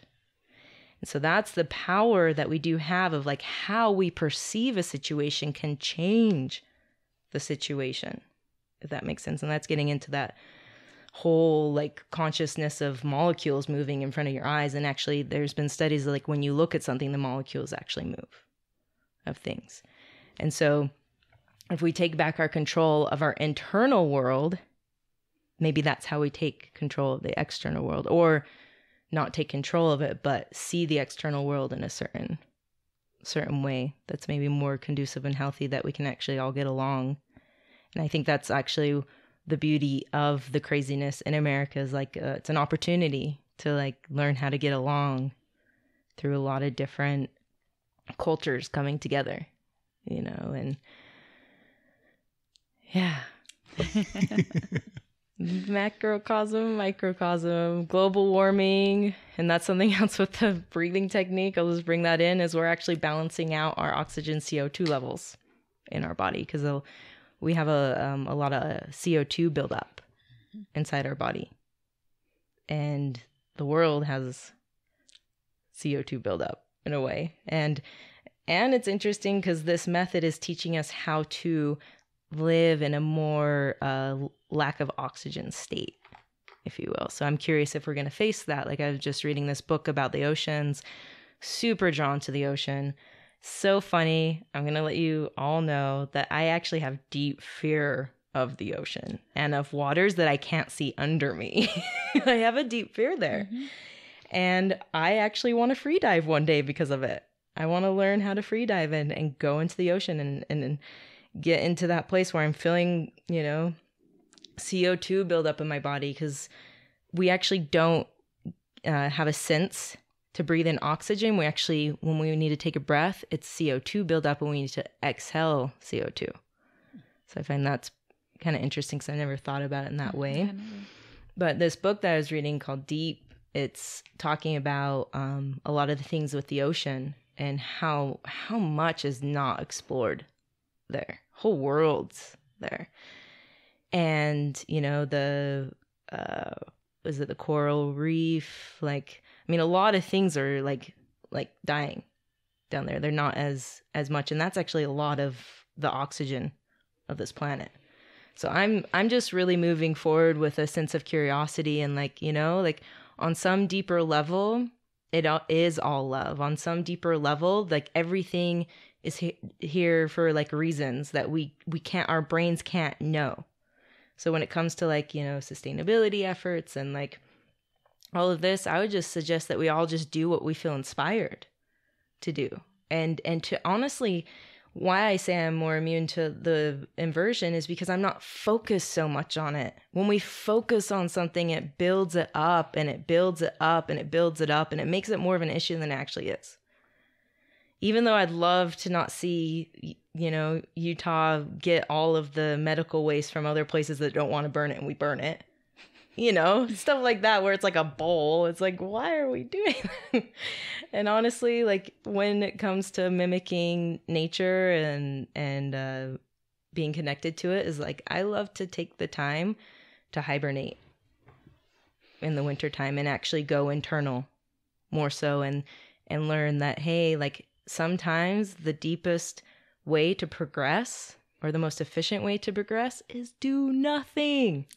Is just do nothing. Have a whole day where you're just wearing your robe. Like, I think a lot of people don't realize, like, that's okay. There's like such this external pressure built up, and that's been my internal journey of like being very empathic. Like, how do I learn to myself over everything around me? How do I even know what myself feels like? And that's been a lot of my world travels, is like finding out more about myself. As you're talking about the coral reefs and the health of the ocean and it's dying and all these different things, and how do we stop that and stem that tide and everything like that, I'm like, how much of that is the simple transition in the grief that we have, where the planet once again isn't looking at its ocean and being like, oh my God, we're dying. It's just transitioning. Yeah. And my guess is it's not holding on to the grief of what was. It's only in the moment of what is. And it knows full well that when the coral reefs die and they're gone, something else will take its place. Right. Some other aspect of it will flow. I have so many goosebumps, because I feel like that's a deeper level of what's going on, is to be okay with things dying. Yeah, to be like okay. We're sitting here fighting, you know, we have to recycle and we can't use plastic straws anymore. And I think that some of that is good and some of that is fine. But at the end of the day, like, we have to let it go. Yeah, and some of the green movement, yeah, if you feel inspired to do that, do it. Mm-hmm. But I mean, my understanding lately is that things aren't even getting recycled that I'm putting in the recycle bin. You know, and that's a whole thing in and of itself, conspiracy, whatever you call it. The same garbage truck picks up our recycle bin as our garbage bin. And I'm like, you ain't telling me that they're taking that shit somewhere else. Right. There's something about that I actually want to research and be like, okay, like, well. And so there's actually another lady that did a podcast that the woman said, instead of recycle, refuse. And so what I've been doing is I just have a couple bags in my car, like bring Tupperware if I need to take it to go, like just refuse, because, and then I even plant a seed and just say, no, like even receipts, like I don't really take, or just like, no, like, because it's just going to end up in the landfill. Because I feel like that's the best that we can do, is like, if we were just to stop right now, like I just barely bought like one of my biggest purchases in life was an organic mattress. the avocado organic mattress, 100% beautiful fiber, and they make to order. What if our industry shift to like, instead of like, we've been so, and I'm guilty of this too, of like, get it right now, no patience, and to wait for a mattress to be delivered in like 3 weeks and be so excited. But it was like Christmas morning, yay, my mattress is here, and like just to have to wait a little bit for things. Like we've kind of bred the society of like, I want it now, this like convenience, which has its beauty too. I'm not dissing that, but what are we sacrificing for that convenience? Yeah, I like the refuse instead of recycle. Yeah. That makes way more sense than recycling, because I think we're all just putting our shit to the same spot, and do you know what I mean? It's not doing anything for the planet at all. Right. Well, Shelley, you sucked as a guest on the podcast. You were terrible. This was a horrible interview and a terrible episode because we had nothing to talk about. Is there anything else, babe? Anything else you want to ask? Anything else you want to dive into? We have plenty of time. I mean, it's not like we're going anywhere. There's so much. There is so much. But my brain just kind of went whoom, with all the amount of processing that I'm now doing and realization that just came from this. And you just want to go get in the snow. I kind of do. You just want to go outside and get cold. Come back in and be like, okay, wait, there's a way to warm up. I'm not sure what that is. We'll figure it out. Come to a workshop. Teach you all the tricks. I want to do that. Yeah. I can't believe that I want to go get cold. Like that is nobody that even knows me would ever put me in that line. Like, no, there's no way in hell Steph will do that ever. And by the way, bring her a blanket. Right. I love it too, because a lot of the Wim Hof Method is drawing in that like stereotypical, man. I think because a lot of the research has been done on men, but there's more coming out with women. But I feel like this is a huge thing for women, and actually women, for the most part, intuitively know how to approach the guys. Because it is about surrender. It's very feminine. So I think it's very fascinating what I've noticed in this, like, kind of going back to like what I see in the right now of, and this is another big topic, and maybe this will open up a little bit more discussion if you want, but I really feel like a lot of the shifts and transitions and changes I've been seeing are in this lifetime. I feel like we're finally going to experience the balance between matriarchy and patriarchy. There's finally going to be this energetic balance of masculine, feminine. And I feel like I don't get teary, like I've been waiting for this for eons of time. And that this is the pinnacle of that. And this is where all of the things that need to be corrupt or that are corrupt are failing. Because anything that isn't universal law, anything that isn't natural law will fail. Because it's not the deeper truth of things.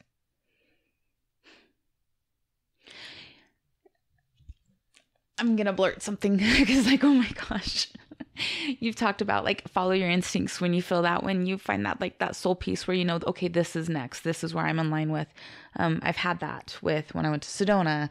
I've had that recently when I'm finding like my next thing, the massage school and this. And now I've been kind of like, oh God, I don't know what it is. And hoeing and humming over things that I kind of want to do and the price isn't there, and wanted to do this apprenticeship. And no, I'm not going to do that, and back and forth. But I'm going to tell you, like, I'm looking at you, Craig, because like, be forewarned. I am excited. I feel this. I'm like, I want to cry because I'm so like, and I don't want, I feel cold. What the fuck? No, that's not me. But like, hi, we're going to be friends. So you're going to know me. Yes. I can feel the pull. I'm like, I just go with you now? Like, let's just go. Let's go do this. Yeah. I can't even explain how much is just pulling through me. Like I feel like, I don't know how to describe it inside me right now. Just so much motion, so much like stirring. It's beautiful. It's just so yay. Yeah. I think you just solidified it with that last comment. Yeah. Finding the balance, like this is it in this lifetime. Like, yeah. Okay. I like to I play. talked a little fast right there. I'm sorry. You're excited. Pumped. I like to play devil's advocate. Yeah. I like to do it a lot on this podcast because I like to spark I like the idea of the ongoing conversation that takes place when people listen to this, because somebody will listen to this conversation and the conversation will continue in their head, or when they get home and they talk to somebody else, or when they tell somebody else about, I mean, you referenced a couple of different podcasts during this podcast. So somebody else is going to be doing that, and they're going to be talking about this podcast that they listen to. So I like that. So that's why I like playing devil's advocate. And then I don't judge myself, but I get nervous that people are going to walk away with this impression that Craig's an asshole, because he's always talking about, you know, I'm always playing like the devil's advocate, the opposite side of it. So I love the conversation surrounding balancing the energy and the space between masculine and feminine, and the patriarchy and the matriarchy. And I think it has been out of balance. However, has it really been out of balance? Because it can't be out of balance, because the universe doesn't give a fuck, and the universe is always in balance. It's our perception of it that is saying that something is out of balance, right? The universe, I always think of this like stupid meme where it's like, do you think the great white shark wakes up on Monday and stresses about, no, like it just is a shark. It's going to go about its business being a shark, eating shit. It doesn't like wake up and think it's got a headache. Like the universe doesn't look at us and the existence of the energy that takes place on this planet and that we spin, because we are just a part of the universe, right? So even though we feel like we're out of balance, we're actually balancing the huge, ginormous spin of the universe that's taking place, because we're playing our integral role of that process. So I don't think there really is an imbalance in the space of masculine and feminine energy. I think it's simply our perception of it. So we get the opportunity to change our perception of it, which I think is what's happening and what's going on with everything that's present in the last 10, 15, 20 years. And seems like it's speeding up and coming into, you know, more of a heightened state with all the other things that have been taking place, right? And I think it is speeding up, but I think it's also because we have the opportunity to see and digest it so much more with social media and with the internet and everything like that as well. But I don't think there's anything that's out of balance. I think it's just our simple perception of it. It's like you were talking about, it's the way you look at something, right? If we just continually look at something and think that it's out of balance, that's all we're ever going to see, is that it's out of balance, when in reality, in the big grand scheme of things, it's not. So women thinking that they're second class and thinking that there's been this dichotomy over the time, and the patriarchy has ruled and set everything up this way, shape, and form, and they've been keeping us stuff down. It's because you've been looking at it that way. And that's not your fault, obviously, because that's the way the world has looked at it, and that's the way the world has portrayed it, and that's the way that the world has told you to look at it, right? Long ago, somebody told you to put a coat on when you go outside, or else you'll get cold. Long ago, somebody told you you're a woman, so you're less than, right? When really you're not. And men aren't better or superior, and men aren't controlling and manipulative. And now all I can hear is my mouth. But it's really our perception of it. Yeah. So I think the perception is the thing that we get the opportunity to change and evolve, right? The evolution of our perception, right? And rather than there's something broken that needs to be fixed. And that's where the balance is coming in. Then is more of the energetic, like maybe not universe balance or like influences of the universe coming in to bring it to balance by any means, but like there has been this. And when you go overseas, like, I mean, Western women, like we have so many more rights given to us than what I've seen around the world. Yeah. And there's still a lot of women like fighting for their lives in a way, and still a lot of suppression and in the work field, in the business, and it's a very much an old story. Right. It's very much an old patterning that has the opportunity to shift now. It does. Rights given to us. That's what you said. Me as a man, me as a person, society as a whole has zero ability to give you any right. Right. And that's a deeper layer, because we're talking in layers. Exactly. Here. And that's the big, huge fucking thing in my mind. Mm-hmm. Because in the big scale, I just picture like the universe as just the big pot, just this big ginormous spinning thing of energy that is always in balance. It never spins too fast. It never spins too slow. It never stops spinning. It's always spinning and rotating, on all the multiple dimensions and levels in space, time, continuum, blah, blah, blah, blah, so on and so forth. So it's never out of bounds. But in our own little tiny microcosm, in our own little tiny heads, and the way that we perceive that spin, there's a little tiny eddy in the river that looks like it's spinning slower when the whole river is flowing super fucking fast. But that is doing that because this is doing this. Mm-hmm. And so... yeah, that perception and... It's not to say... Because like this is my fear of speaking like this because I'm not misogynistic. I'm not... sitting here thinking that women just needed to like stand up and claim their right as women and everything would have been fine, right? There's obviously a long lifetime of history from a very, very long time ago for the reasons why things are the way that they are today. However, at the end of the day, you as the individual have the opportunity to change your perception of how you see things. And it's like, well, it's not going to make a change. But it's like everything that you've been talking about where do what you can to bring yourself into balance and into the space. And that's going to have the ramifications of the whole. And with that, like my experience is my experience. And I know that it's maybe for some, like I really feel like a big piece of this is your support community, is who you're around or not around, to even feel like you have an opportunity to change something inside. Because that's another thing is like, I've liberated myself to a very deep degree. Like I've liberated myself and become the most sovereign I can be in a lot of different territories that I don't want to get into right now, but I'm very sovereign individual. But that's been through a lot of years of actually more harsh disengaging. And, I know a lot of people aren't going to put themselves in that situation. It's not their life path, and that's something to go back to is like, say this is an option or an energy for me right now of like my inner masculine and feminine is getting balanced and I'm going to project that onto the whole, I'm going to perceive the world as that because that's how I am and that's how I want to be. But what if that's not everyone's walk in this life? That's something else to another layer to this. Is like, what if, like, I don't believe everyone in this life is going to reach a state of, we could say, enlightenment, or reach a state of soul wholeness, or reach a state of a certain profound thing. Like, I feel like some people will have their soul purpose and like whatever lesson it is in their life to reach.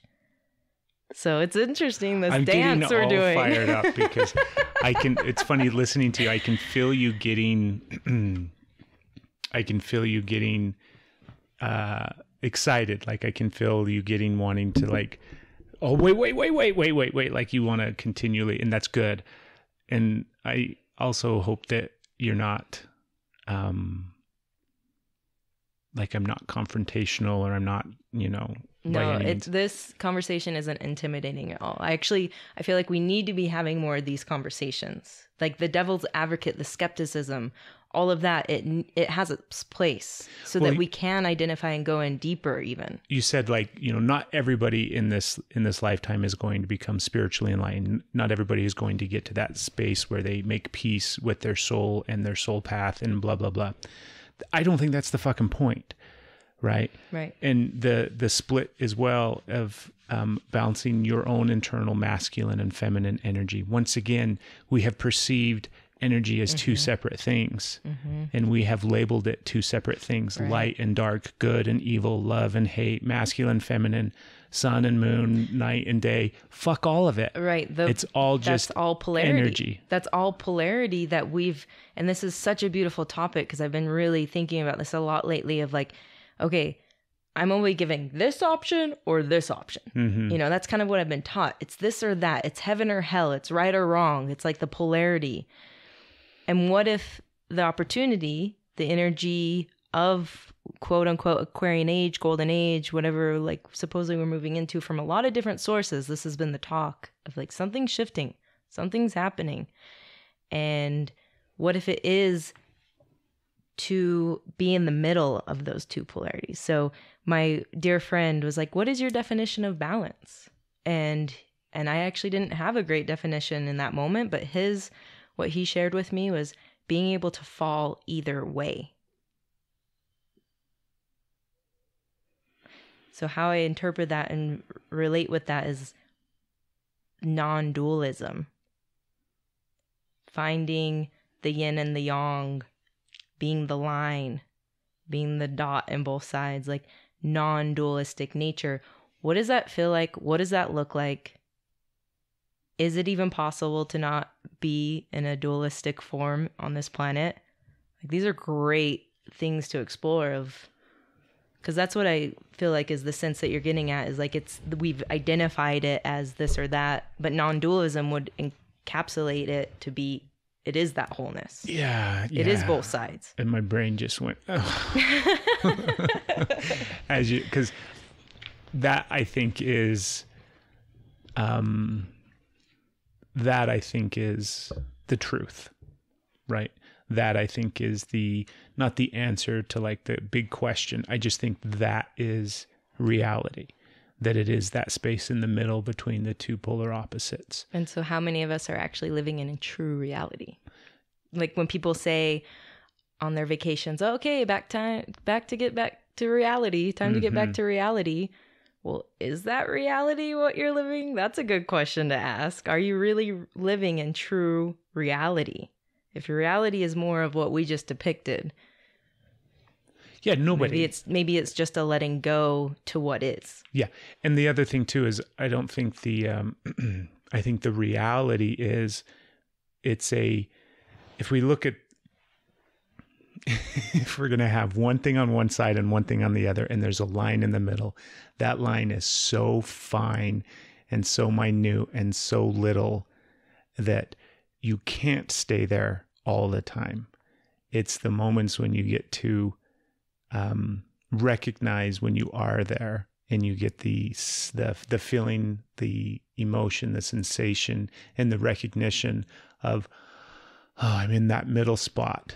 And I get to be there, and I'm going to hold that as long as I can, fully acknowledging that it's minute and it's momentary and it's going to pass. And then I'm going to flow into the opposite side, and I'm going to come back. And sometimes I hop that line. I don't get to stay in that space, but there are times when we get to be in that middle ground and the acceptance of all of it, because otherwise we're constantly battling back and forth. Well, I'm on this side, then we're out of bounds. Well, I need to go back to the other side, and then I'm out of bounds. Well, I really just need to stay in the middle, and we fight to fucking stay in the middle. And all of life is impermanent. Yeah. It's a river.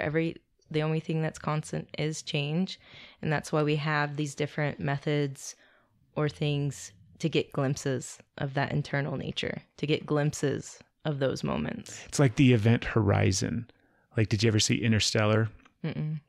It's a super fucking good movie. My life is a movie, so I don't watch too many of them. This one is really, really good. Interstellar. Yeah, look it up. Directed by Christopher Nolan, starring Matthew McConaughey.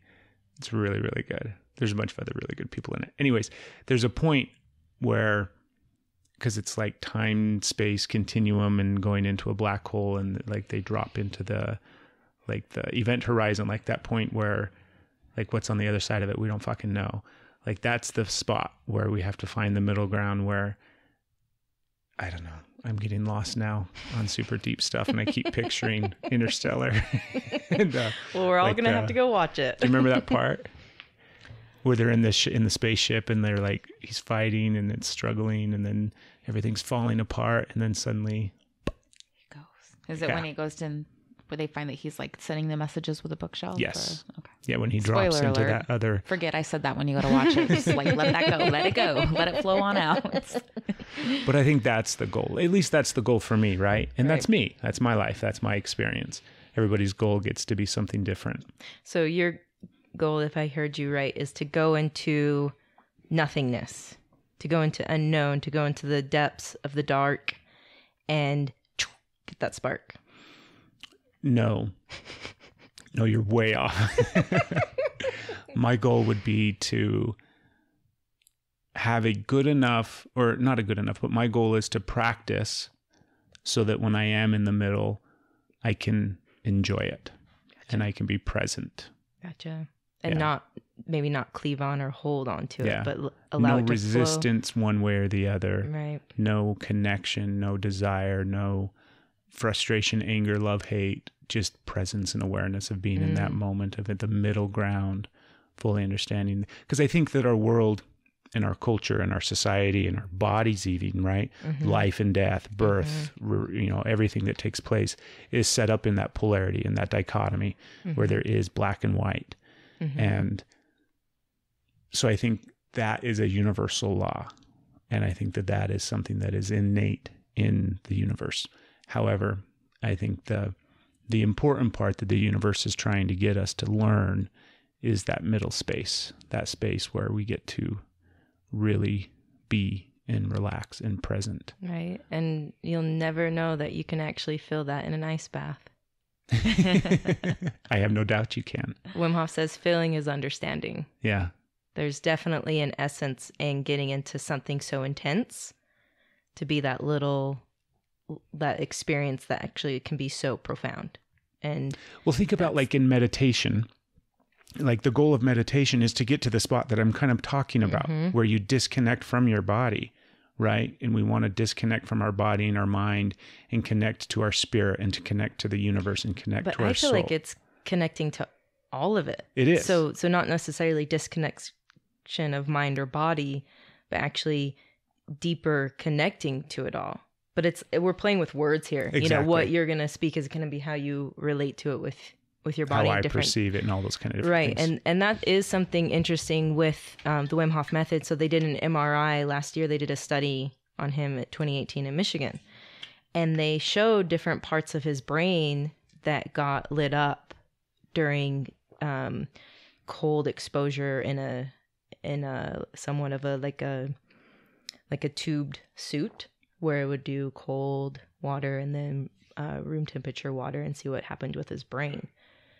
And the first time they did it, he can't move in an MRI. So he didn't do the mental focus. He didn't do the breathing or anything. He just went in the MRI and he got influenced with the cold. His body, did its thing of cold and hot, cold and hot.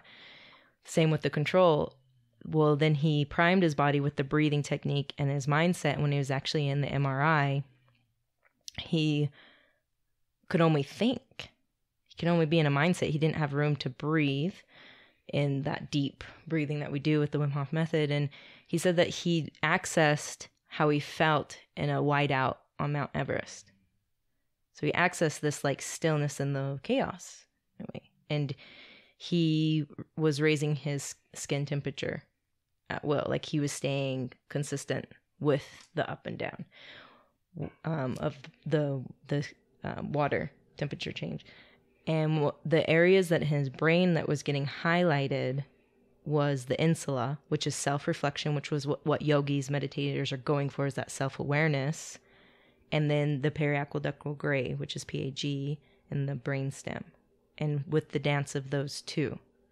And he was getting release of endogenous opioids and cannabinoids. Because we all have everything inside. It's just about finding the equation to unlock them. So he's getting high on his own supply and thus using 100% of his brain. We've been told that we only use 10% of our brain, but that's when we're stuck up here in frontal cortex. That's the 10%. So accessing these different states of being is actually still in the brain. It's still in the mind. It's demystifying that's outside of ourselves.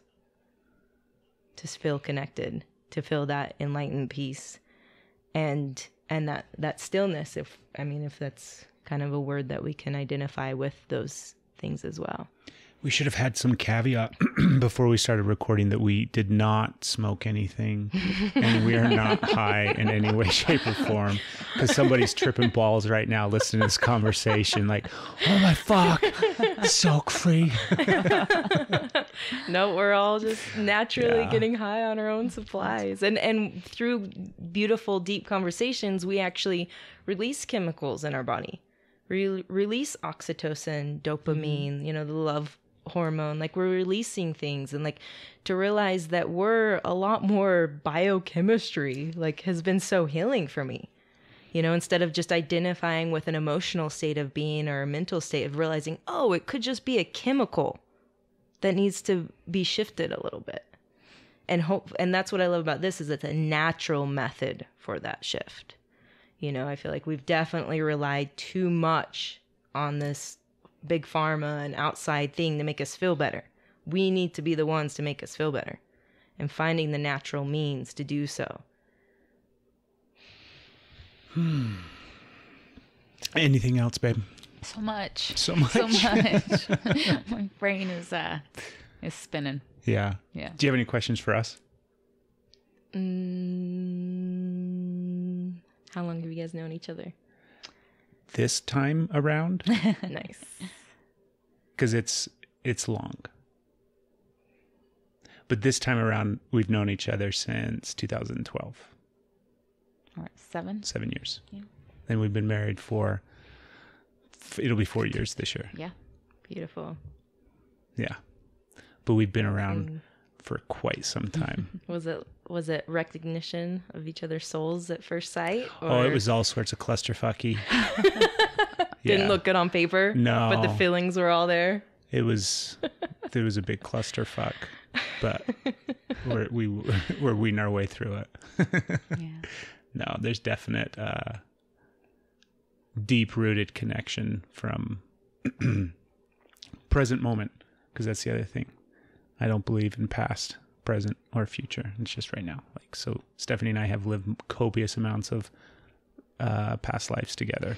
Should we But- say we are living? Yeah, because it's not past. Right. Well, and everything in the present. I mean, well, we can go down that rabbit hole, but it sounds like that's another hour.